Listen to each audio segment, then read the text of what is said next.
Di peta dunia, Kanada bersinar sebagai negeri kaya, damai, dan beradab. Negara yang disebut-sebut sebagai surga kesejahteraan, di mana sistem sosial bekerja, dan keadilan dianggap hak semua warga. Tapi di balik gemerlap gedung-gedung kaca dan jalan-jalan yang bersih, ada kisah yang jarang ditampilkan di brosur wisata atau laporan ekonomi. Kisah tentang mereka yang hidup tanpa atap, tanpa kepastian, tanpa suara. Setiap malam, ribuan orang terlelap di trotoar, taman kota, atau tenda darurat. Mereka adalah potret luka dalam lanskap kota yang tampaknya sempurna. Tunawisma bukan hanya tentang kehilangan rumah. Ini tentang kehilangan tempat di masyarakat. Tentang sistem yang gagal, dan manusia yang dibiarkan menghilang di sela-sela statistik. Siapa mereka? Mengapa mereka bisa sampai ke titik ini? Dan apa yang telah kita, sebagai masyarakat, lakukan? Inilah cerita yang jarang kita dengar. Inilah realita yang tersembunyi di balik citra negara yang makmur. Ini adalah kisah tentang mereka yang terpinggirkan, di tanah yang katanya penuh harapan.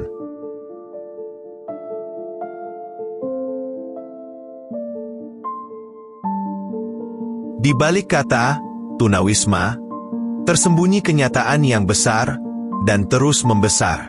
Setiap tahun, lebih dari 235.000 orang di Kanada mengalami tunawisma. Sekitar 35.000 orang tidur di jalan atau penampungan setiap malam. Di kota seperti Vancouver dan Toronto, tenda-tenda darurat tumbuh lebih cepat daripada unit perumahan yang dibangun. Di wilayah utara, bahkan satu tempat tidur hangat bisa menjadi kemewahan yang langka. Mereka bukan hanya pria tua yang kehilangan arah. 27% adalah perempuan. 20% adalah pemuda di bawah usia 25 tahun. Dan hampir 1 dari 3 adalah penduduk asli Kanada. Indigenous Peoples, korban dari sejarah panjang kolonialisme dan diskriminasi sistemik. Tunawisma juga memiliki banyak wajah. Ada yang kronis, bertahun-tahun hidup tanpa rumah.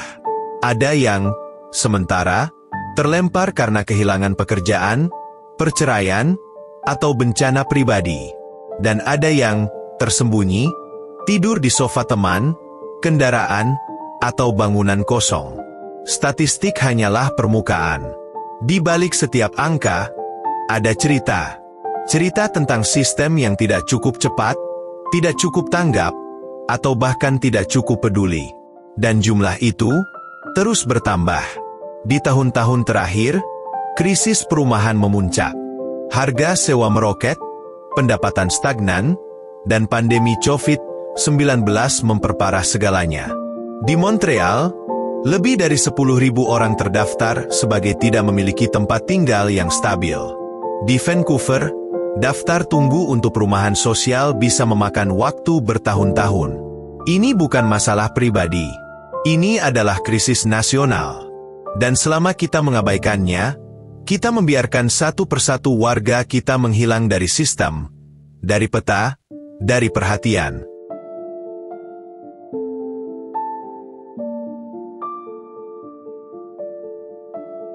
Tidak ada satu alasan tunggal mengapa seseorang menjadi tunawisma. Tapi jika kita menelusuri jejaknya, kita akan menemukan 5 akar utama yang saling bertaut dan memperparah satu sama lain. Dalam 2 dekade terakhir, Kanada menghadapi krisis yang tidak semua orang rasakan. Harga rumah naik lebih dari 2 kali lipat. Di Toronto dan Vancouver, bahkan pekerja penuh waktu dengan 2 pekerjaan pun tidak mampu menyewa apartemen kecil. Rumah bukan lagi hak. Ia telah menjadi komoditas. Perumahan sosial dibangun terlalu lambat, sementara sektor swasta terus mengejar keuntungan. Dan bagi mereka yang jatuh ke dasar, pilihan hampir tak tersisa. Masalah kesehatan mental dan kecanduan bukan penyebab utama, tapi ketika layanan kesehatan tidak tersedia, masalah ini menjadi lubang yang menarik orang lebih dalam. Banyak yang kehilangan tempat tinggal karena krisis kesehatan yang tak tertangani. Banyak pula yang menjadi sakit karena tekanan hidup di jalanan. Sejak tahun 1990-an, pemerintah federal secara bertahap memangkas anggaran untuk perumahan dan layanan sosial. Institusi perawatan jiwa ditutup tanpa rencana pengganti. Sistem kesejahteraan diperketat. Dan siapa yang paling terdampak? Mereka yang paling rapuh. Dalam dunia yang bergerak cepat, tidak semua orang bisa mengejar. Beberapa justru semakin tertinggal.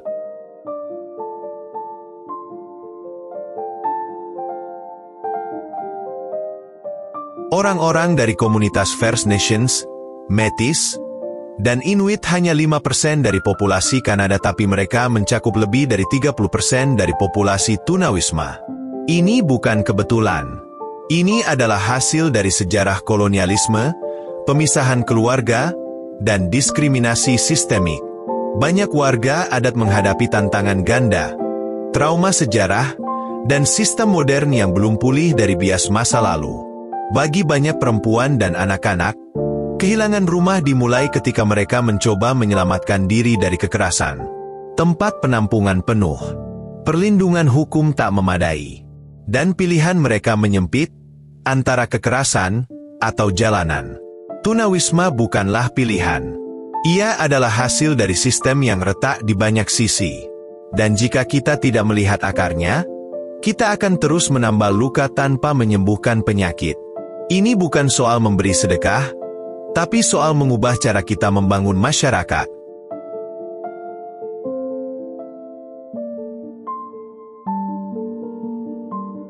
Hidup tanpa rumah bukan hanya tentang kehilangan tempat berlindung.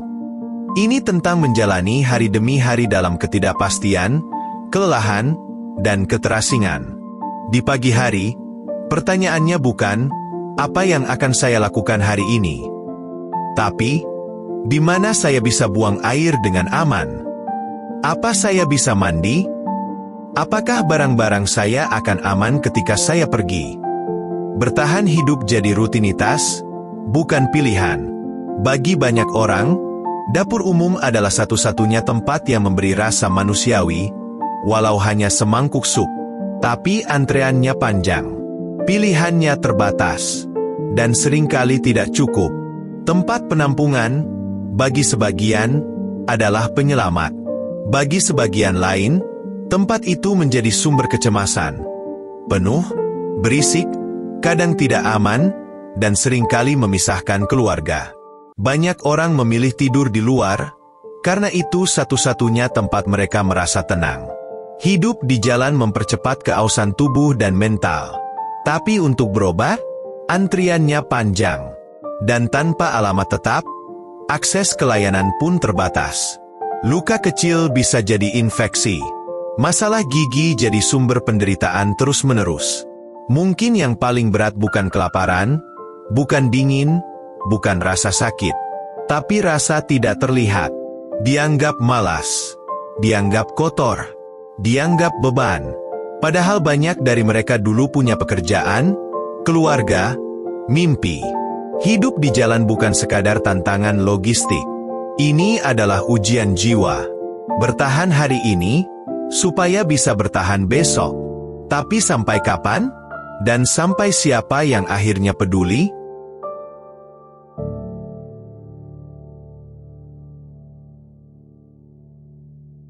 Di tengah gelapnya krisis, secercah cahaya tetap menyala.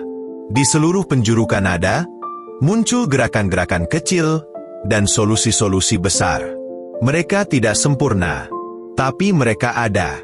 Dan mereka membuktikan, tunawisma bisa ditangani, asal ada niat, dana, dan keberanian berinovasi. Selama bertahun-tahun, pendekatan untuk mengatasi tunawisma adalah buktikan bahwa kamu siap, baru dapat rumah. Tapi model housing first membalik logika itu.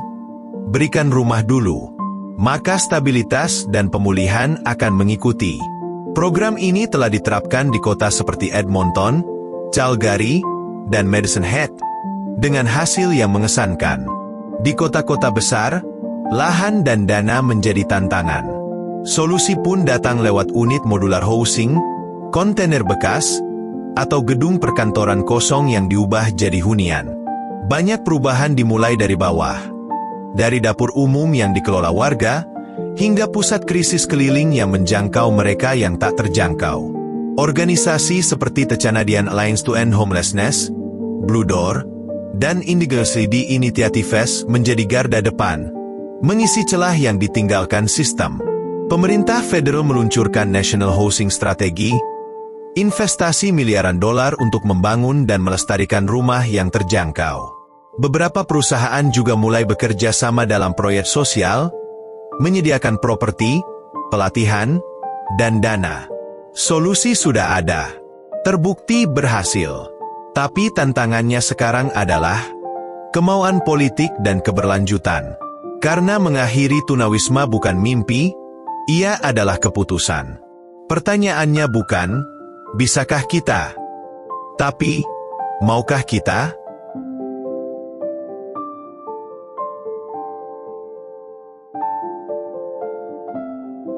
Di negara yang disebut maju, di tanah yang katanya makmur, ribuan orang melewati malam tanpa rumah.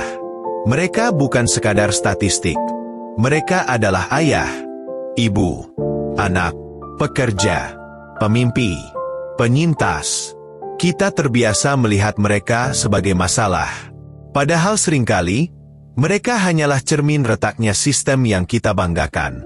Kita bilang mereka malas. Tapi pernahkah kita tanya berapa kali mereka mencoba bangkit? Kita bilang mereka salah pilih. Tapi di mana pilihan saat semuanya dirampas? Tunawisma bukan takdir. Ini adalah hasil dari keputusan politik, ekonomi, dan sosial. Dan jika manusia bisa menciptakan krisis ini, maka manusia juga bisa mengakhirinya. Tugas kita bukan sekadar memberi belas kasihan, tapi mengembalikan martabat. Karena tak seorang pun seharusnya kehilangan rumah di negeri yang menjanjikan semua.